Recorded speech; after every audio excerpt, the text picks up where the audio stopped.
Hello વિદ્યાર્થી મિત્રો, આજે આ વિડીયોમાં આપણે સિમ્પલ ફ્યુચર ટેન્સ એ વિશે ભણીશું.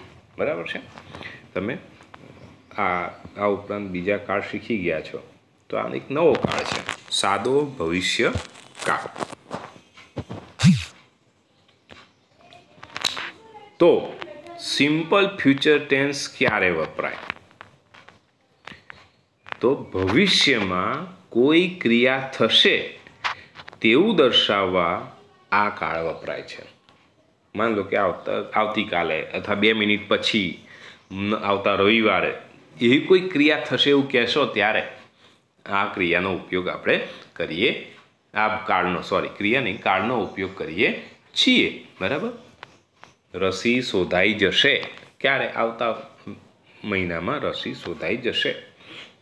તો આવતીકાલે હું બહારગામ જઈશ, તો એના માટે આનો ઉપયોગ આપણે કરવો પડે. રચના તમારા બધા જ કાળની યાદ રાખવાની. કર્તા વત્તા વિલ અથવા શેલ પ્લસ મૂળ ક્રિયાપદ પ્લસ કર્મ પ્લસ અન્ય શબ્દો મુકાય છે રચનામાં. વિલ શેલ વત્તા મૂળ ક્રિયાપદ એ તમારે યાદ રાખવાનું. ઓળખ શબ્દો યાદ રાખશો તો કાળ ઓળખવા સહેલા પડશે. ટુમોરો આવતીકાલ, નેક્સ્ટ ડે પછીનો દિવસ, next Monday, next Tuesday, next Wednesday, Thursday, Friday, Saturday, Sunday, એ રીતે નેક્સ્ટવાળા બધા જ. Next January, next February, next March, એમ. ટુ નાઇટ આજે રાત્રે, સૂન થોડા સમયમાં, આફ્ટર પછી થોડાક સમય પછી, એમ. આફ્ટર પછી કોઈ સમયદર્શક નામ હોય તો after 2 minutes, after 3 periods, after 4 months, after 5 years, તો એવા શબ્દો પછી પણ ભવિષ્યકાળ આવી શકે. ઇન ફ્યુચર અને ભવિષ્યમાં તો આટલા ઓળખ શબ્દો છે. આટલા ઓળખ શબ્દો તમારે યાદ રાખવાના. મિત્રો, આટલા યાદ રાખશો તો સહેલું પડશે. ઓકે, તો આટલા ઓળખ શબ્દો છે. ત્યારબાદ એના વાક્યો જોઈએ. એક્ઝામ્પલ્સ. અસર્ટિવ સેન્ટન્સ એટલે વિધાન વાક્યો બનાવવા હોય એટલે કે સાદું વાક્ય. બરાબર? તો simple. I will go to Rajkot tomorrow. હું આવતીકાલે રાજકોટ જઈશ. ટુમોરો આવ્યો શબ્દ. Neti will give her exam next week. નેતિ આવતા સપ્તાહે તેની પરીક્ષા આપશે. Man will build colony on the moon in future. મનુષ્ય ભવિષ્યમાં ચંદ્ર ઉપર કોલોની બાંધશે, વસાહત બનાવશે.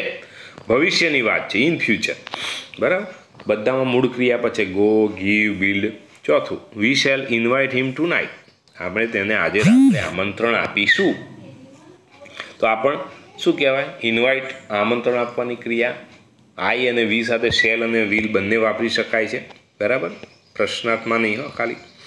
હવે નેગેટિવ, નકાર વાક્ય બનાવવું હોય તો શું કરવાનું? માત્ર નોટ શબ્દ મૂકી દેવાનું, બીજું કશું કરવાનું નથી. બરાબર? જો કરતા વિલ શેલ વત્તા નોટ, પછી મૂળ ક્રિયાપદ, પછી કર્મ અને અન્ય શબ્દો આવે. જે વાક્યો જો એમાં વચ્ચે વિલ કે શેલ આવી એના પછી નોટ મૂકી દો એટલે તમારું નકાર વાક્ય બની જાય. એક્ઝામ્પલ જુઓ. I will not go to Rajkot tomorrow. અહીં જે I will go to Rajkot tomorrow, I will not go to Rajkot tomorrow. Neti will not give her exam next week. Man will not build colony in future. અહીં won't લખ્યું છે. હવે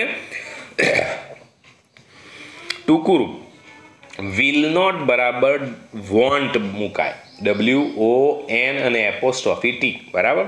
અને એટલે વિલન્ટ એવું મૂકતા જેમ આપણે ઇઝન્ટ કરીએ છીએ, આરન્ટ કરીએ છીએ, એવી રીતે વિલન્ટ એવું થતું નથી. એના બદલે વોન્ટ એપોસ્ટ્રોફી T વાળું. WANT નહીં. WON એપોસ્ટ્રોફી T હોય તો વિલ નોટ. અને શેલ નોટ બરાબર શાન્ટ, નોટ શેલન્ટ. શેલન્ટ એવું થતું નથી. શેલ નોટ બરાબર શાન્ટ મુકાય, એનું ટૂંકું રૂપ મુકાય. એટલે એ પણ તમે મૂકી શકો. We shall not invite him tonight અથવા we shan't invite him tonight. પ્રશ્નાર્થ વાક્ય બનાવવું હોય તો મિત્રો પહેલા વિલ શેલને આગળ મૂકી દેવાના. તો વિલ શેલ પછી કરતા, પછી મૂળ ક્રિયાપદ, પછી કર્મ અને અન્ય શબ્દો અને પછી ક્વેશ્ચન માર્કનું ચિહ્ન આવે. તો મિત્રો અહીંયા ક્વેશ્ચન માર્ક રહી ગયો છે, તમારે કરી દેવા. વિલ શેલ પ્લસ કર્તા પ્લસ મૂળ ક્રિયાપદ પ્લસ કર્મ પ્લસ અન્ય શબ્દો અહીંયા તમારે બરાબર છે. તો આ તમારે યાદ રાખજો. હવે અહીંયા યાદ રાખજો કે પ્રશ્નાર્થ વાક્યોમાં આઈ અને વી સાથે હંમેશા શેલ મૂકીશું. અહીંયા વિલ વાપરશો તો વાક્ય ખોટું પડશે. માટે તમારે યાદ રાખવાનું કે પ્રશ્નાર્થ વાક્ય પૂરતું આઈ અને વી સાથે શેલ મૂકવું. બરાબર. જુઓ ઉદાહરણ જુઓ. Shell I go to Rajkot tomorrow. આગળનું જ વાક્ય ને આપણે ઉદાહરણમાં ફેરવ્યું.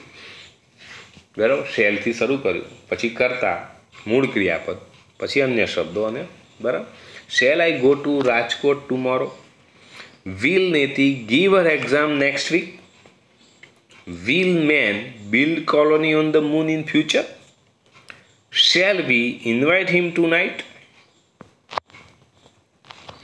તો આ રીતે વાક્ય રચના બને. શેલ ટુ ખોટો છે. Shall we invite him tonight. To એક કાઢી નાખજો. તો આ રીતે આપણે મૂકીશું. બરાબર. જો આ રીતે will shell we invite him tonight. તો આ રચના તમારે યાદ રાખવાની. ભવિષ્યકાળની પ્રશ્નાર્થ રચનામાં બરાબર નોન WH ક્વેશ્ચનની રચના વિલ શેલથી વાક્યની શરૂઆત કરીએ. હવે વાક્યની શરૂઆત WH થી કરવી હોય તો વોટ, વેર, વેન, હાઉ અને હુનો ઉપયોગ આપણે કરીએ છીએ. એ બધામાં કોમન જ છે, કશું કરવાનું નથી. જે વિલ શેલની જે રચના જોઈ આગળ પ્રશ્નાર્થની અહીંયા આ જે રચના જોઈ બરાબર, વિલ શેલ પ્લસ કર્તા પ્લસ મૂળ ક્રિયાપદ કર્મ અન્ય શબ્દો એ જ સેમ છે. માત્ર મેં એમની આગળ વોટ, વેન, વેર, હાઉ, હુ શબ્દો મૂકી દીધા છે. બીજું કશું કર્યું નથી. સેમ ટુ સેમ રચના, એમાં કોઈ ફરક પડતો નથી. માત્ર વોટ, વેર એ મૂકી દેવાનું. બરાબર છે મિત્રો. તો એ રીતે વાક્ય બને. હવે વોટની વાત કરીએ. What will you it tomorrow. આવતીકાલે તમે શું ખાશો? વસ્તુનું નામ જાણવા વોટ વપરાય. આપણે ભૂતકાળમાં શીખી ગયા છે બધું. Where will you study next year. આવતા વર્ષે તમે ક્યાં ભણશો? તો સ્થાન જાણવા માટે વેર વાપરી. પણ રચના જોતા છે બધામાં વિલ વિલ વિલ છે, પછી કરતા એટલે આગળ ખાલી શબ્દો મૂકી દીધા. જે શબ્દો જાણવો પ્રશ્નથી પૂછવો છે એના માટે એ પ્રમાણે આપણે એ શબ્દો મૂકી દીધા. વોટ, વેર, વેન, હા ને who. When will Neti come here. સમય જાણવા નીતિબેન અહીં ક્યારે આવશે? Who will teach you next year. આવતા વર્ષે તમને કોણ શીખવશે? તો એ કરતા જાણવા માટે હુ વપરાય. અને છેલ્લું how shall we rich there. આપણે ત્યાં કઈ રીતે પહોંચીશું, એટલે કે કોઈ ક્રિયા કઈ રીતે કરી છે તે દર્શાવવા માટે શેલનો ઉપયોગ કરવો પડે છે. તો આ રીતે પ્રશ્નાર્થ વાક્યની રચના બને છે મિત્રો. આ ખાસ તમારે યાદ રાખવાનું. તો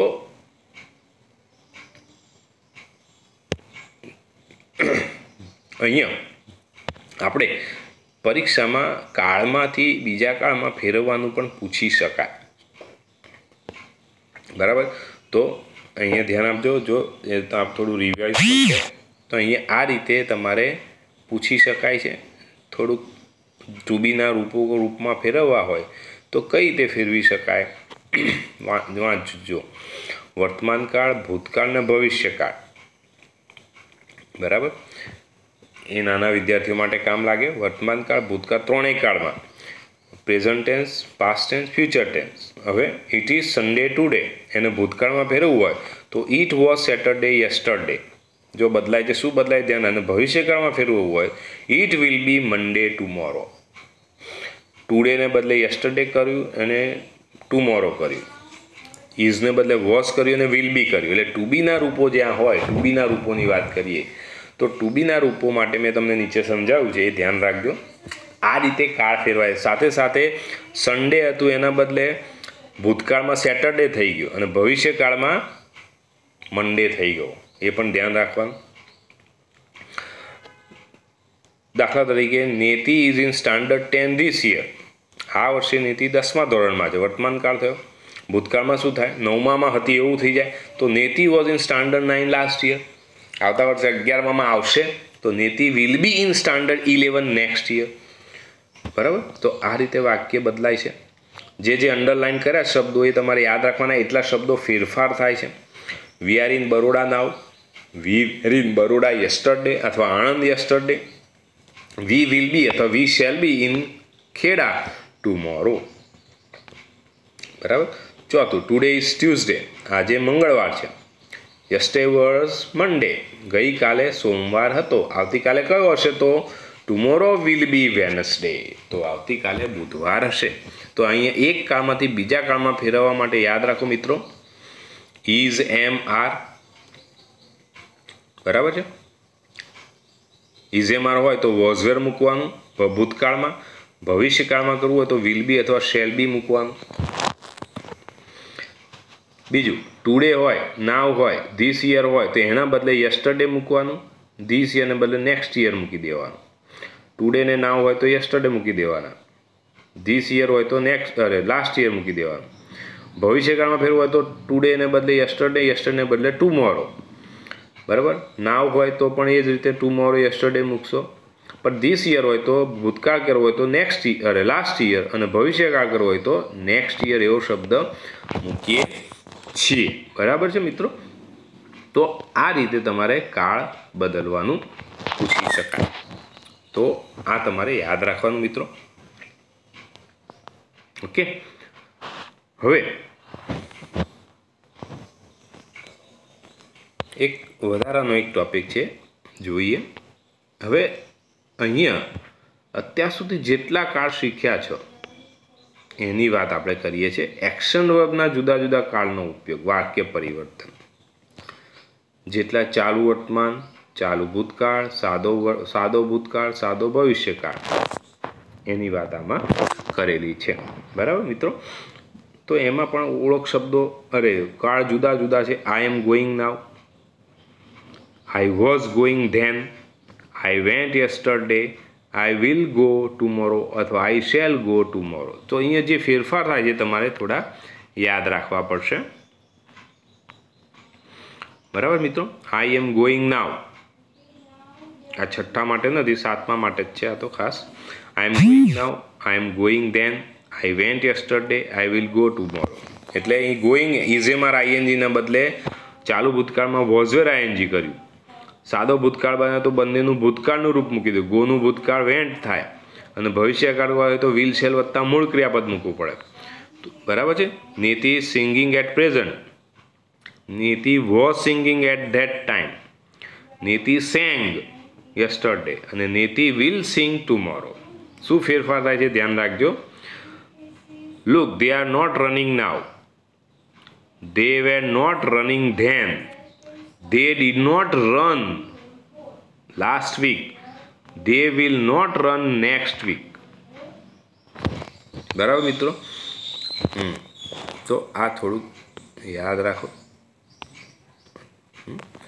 પછી આર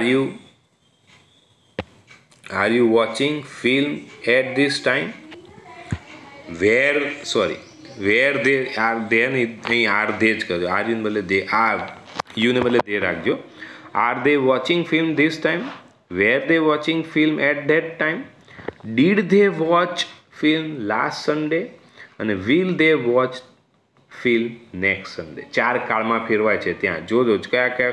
એટલે તમારે ટૂંકમાં આ જે નીચે લખ્યું છે એક કાળમાંથી બીજા કાળમાં ફેરવવા માટેનો રૂપ, તો કે ઇઝેમાર પ્લસ આઈએનજી વાળું રૂપ જે હોય એના બદલે વોઝવેર આઈએનજી મૂકવાનું.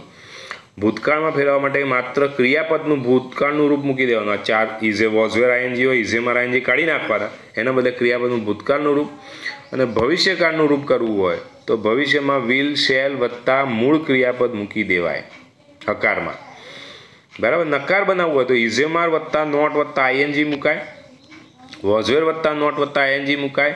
જ્યારે ભૂતકાળનું નકાર બનાવવું છે તો ડીડ વત્તા નોટ વત્તા મૂળ ક્રિયાપદ મૂકવાનું. એ જ રીતે ભવિષ્યકાળમાં વિલ શેલ વત્તા નોટ વત્તા મૂળ ક્રિયાપદ નકારમાં મુકાય છે. બરાબર છે. પ્રશ્નાર્થ પણ સેમ વસ્તુ છે, એમાં પણ આપણે કોઈ છૂટછાટ નથી લેતા. બરાબર. પ્રશ્નાર્થ માટે પણ ઇઝેમાર આઈએનજી હોય, પ્રશ્નાર્થ હોય તો વોઝવેર આઈએનજી મુકાય છે.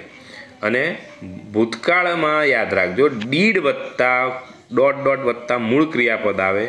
એ જ રીતે વિલ શેલ વત્તા ડોટ ડોટ પ્લસ મૂળ ક્રિયાપદ પ્રશ્નાર્થમાં મુકાય છે. એટલે આવી રચનાઓ આપણે પરીક્ષામાં પૂછાય છે, પણ એ તમે તૈયારી પ્રેક્ટિસ કરશો તો જ આ વસ્તુ આવડે એવી છે મિત્રો. તો એ તમારે પ્રેક્ટિસની જરૂર પડશે. એમાં પ્રેક્ટિસથી આ વાક્યો તમારે કરવાના તૈયાર.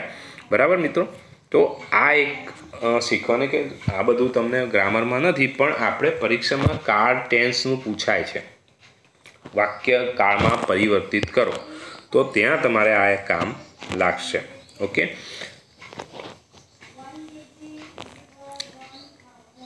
તો આ આપણું વાત થઈ. ઓકે મિત્રો. તો અહીંયા આપણે આ ટોપિક પૂરો કરીએ છીએ, જેમાં સિમ્પલ ફ્યુચર ટેન્સ આખી વાત આપણે કરેલી છે. બીજો ના ખબર પડે તો આપણે મળો ત્યારે તમે પૂછી શકશો, કંઈ કન્ફ્યુઝન હોય તો. બરાબર છે. ચલો તો બાય.